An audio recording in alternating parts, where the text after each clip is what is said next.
Hi, I'm Jim Park. This is HDT Leadership Insights. Are your recruiting and retention teams keeping up with the changing job market? Tenstreet co-founder and CEO Tim Crawford tracks the trends that define the driver-carrier relationship. He has some observations to share about those relationships and some suggestions for fleets that want to stay ahead of that evolving dynamic. When you're through watching this episode, please take a moment to share it with your friends on social media and to connect with HDT. We have links to all our social media platforms in the episode description below, and don't forget to hit that subscribe button to get notified every time we publish a new episode. This video was sponsored by and produced in partnership with Tenstreet. Well, hi there, Tim, and thanks for joining us on HDT Talks Trucking's Leadership Insights podcast. Good to have you aboard, sir. Well, I appreciate it. Really appreciate the invitation. Looking forward to the conversation. Well, before we dive into the intricacies of driver recruiting and retention, can you tell us a bit about Tenstreet and its place in the driver recruiting and retention world? Yeah, I'd be happy to. So Tenstreet's a software company that connects carriers of all sizes with drivers of all types. So carriers from 5 trucks up to 20,000 and drivers, owner-operators, company drivers, students, experienced drivers, kind of all shapes and sizes. Okay, sounds good. So let's talk a little bit about what's happening in today's driver market. I guess it's a little bit different than what it was a few years ago. How has drivers' job-seeking behavior changed over the past few years? Yeah, it really has. It really has. And the big thing that's changed is, the effect of the pandemic, right? It's affected every part of the world, and drivers' job-seeking behavior is no exception. As the pandemic really hit and as the shutdown really happened back in the spring of 20, we saw a massive drop, right? As drivers were shutting down along with the rest of the world. And then ever since then, it's been a kind of slow slog back to pre-pandemic levels.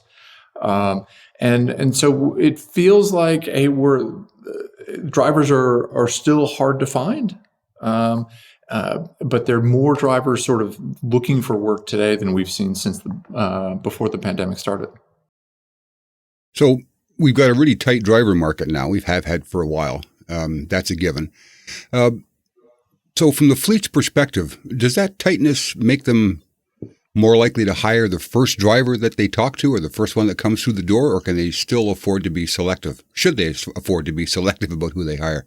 I think it's really hard for carriers to be selective, in the sense of, hey, if you have someone that meets your hiring criteria, but it may not be an ideal candidate, it's a good candidate, but not an ideal for a given carrier, it's really difficult for that carrier to say, no, we're going to wait for the next one, right? The next driver will come through, but it might be a few days, it might be a few weeks, and no one likes to see orientation classes with available seats in them, right? No one likes to see trucks on the fence. And that pressure is so intense on carriers to sort of keep those assets moving and generating revenue. So, Tim, you've got a really interesting blog on the Tenstreet website. I was over there looking around the other day, and you track trends pretty carefully about what's going on in the retention business. What sort of trends, I guess, have you seen over the first quarter of 2022 in that blog, and what can you talk about there? Yeah, I mean, what we've seen is the level of activity that we've seen from drivers is consistently higher than what we've seen anytime since before the pandemic started, which we think is heartening. It's got to be good news for drivers and for carriers, right? There's more normalcy kind of hopefully returning for good. And it looks in all sorts of ways in terms of, hey, how often drivers are sort of dipping their toe in the market, how many carriers are drivers looking at, and I think that speaks to a kind of a return of some optimism from both drivers and carriers about what the future brings. Did you see anything in the first Q1 data for 2022 that was sort of different or unique from previous years, something that caught your eye? It's very different from pre-pandemic and very different from what we saw during the pandemic, rather, and very different in nature from what we even saw before the pandemic. In the past, there was a pretty predictable seasonality to when drivers were looking to make a move. different times of the year, really busy in January, really slow in February, kind of picking up. All those old seasonality rules seem to have shifted. So while there's more drivers kind of thinking about making a move and connecting with carriers, it's not in the same cadence we've seen in the past. And where things settle out, I think it's too soon to tell, and I don't think we know yet. Interesting. You talk about seasonality. One of the items on your blog was called the Application Activity Index. Data suggests there that more applications are being submitted on Mondays than any other day of the week. Never mind seasonality. Monday. Any idea why that's the case? I wish I could say, yes, this is exactly why this is. I mean, I've been around the industry longer than I like to think about. I think it's 24, 25 years. And ever since then, Mondays have always been really, really busy. Are those drivers that had a frustrating weekend? Is it kind of a new resolution to, hey, I'm going to try to make sure I've got the best job I possibly can get? I don't. The honest answer is I don't know. The interesting thing is that even though there's a higher volume of applications that come in on Monday, a higher percentage of drivers who apply on Monday get hired than guys who apply on any other day of the week. And which is kind of a bit of a head scratcher. It's the recruiters are struggling to keep up. If the drivers were maybe applying just because they had a rough weekend and had gotten frustrated, you might think, hey, that those drivers may not follow through on the job search process, or the recruiters might get a little buried and may not be able to get to all the candidates that apply on Mondays. That doesn't seem to be what happens, interestingly enough. But it's just kind of a strange sort of artifact of what happens in the data. So there's more applications submitted on Mondays and more drivers hired on Mondays. Is that what you said? Yeah. If the percentage of drivers who apply on Monday that ultimately get hired is higher than the drivers who applied on any other day of the week. Interesting. Yeah. Are they successful hires, or have you ever tracked the tenure that those drivers maintain with the carriers? That's a great question. We haven't done that.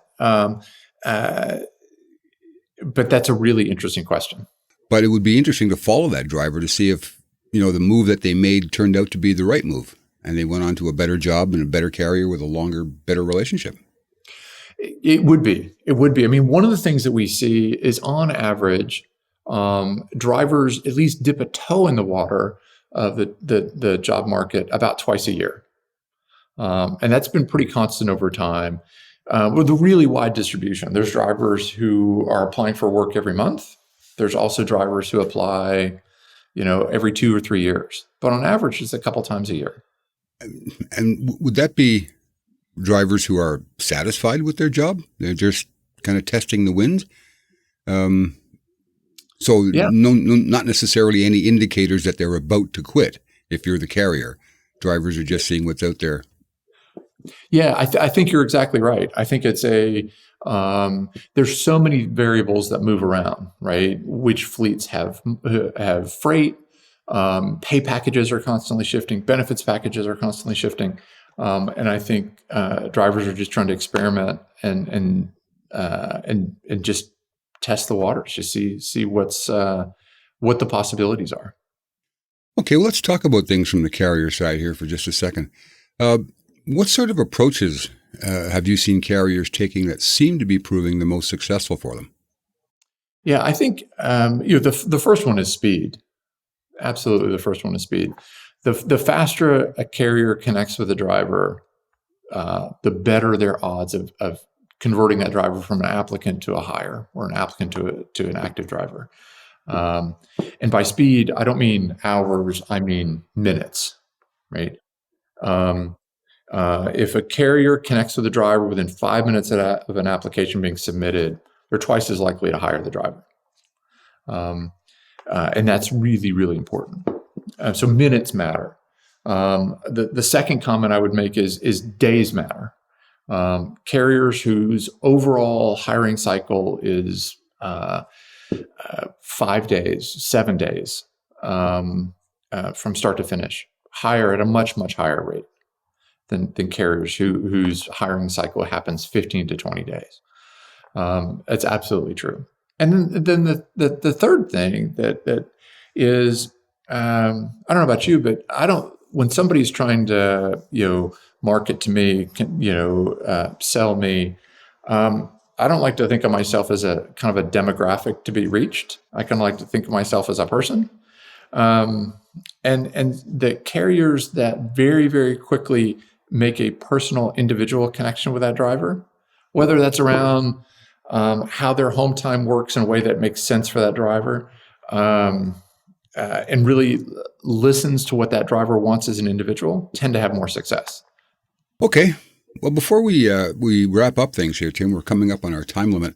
Could you provide maybe 3 tips or 3 top things carriers could think about doing to improve their hiring outcomes?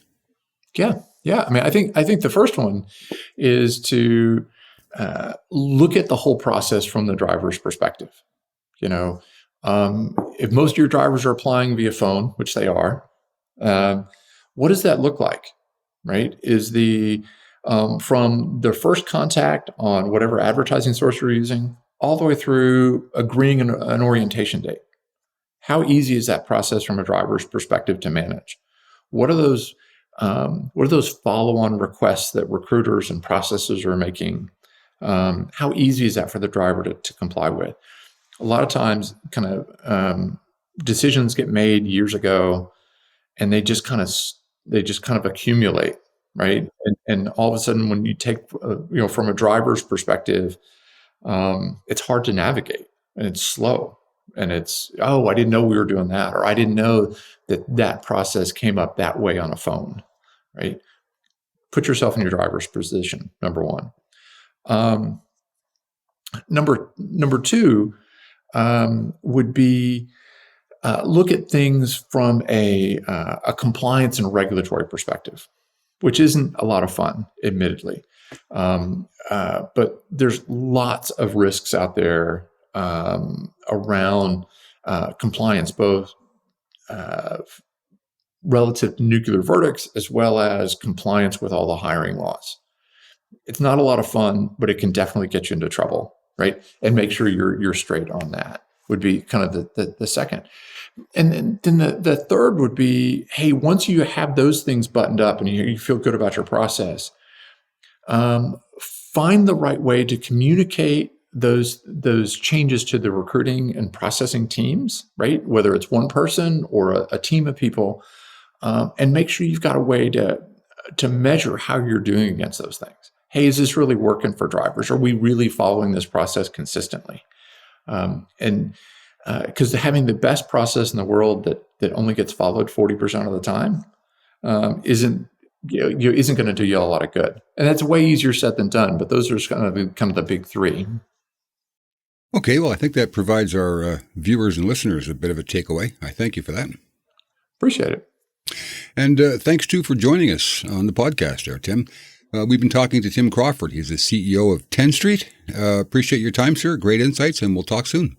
Hey, I appreciate it. It was a lot of fun. Thanks. Thanks, Tim. I've been speaking with Tim Crawford, the co-founder and CEO of Tenstreet. You can catch the full interview with Tim on our audio podcast platform. When you're through listening to this episode, please take a moment to share it with your friends on social media and to connect with HDT. We're on LinkedIn, Twitter, and Facebook. You'll find all the links in the episode description below. And don't forget to hit that subscribe button so you don't miss any upcoming episodes of HDT Talks Trucking or HDT Leadership Insights videos or podcasts. There's more award-winning content on our website, truckinginfo.com. HDT Talks Trucking is produced by Bobbit Business Media. I'm Jim Park. Thanks for watching.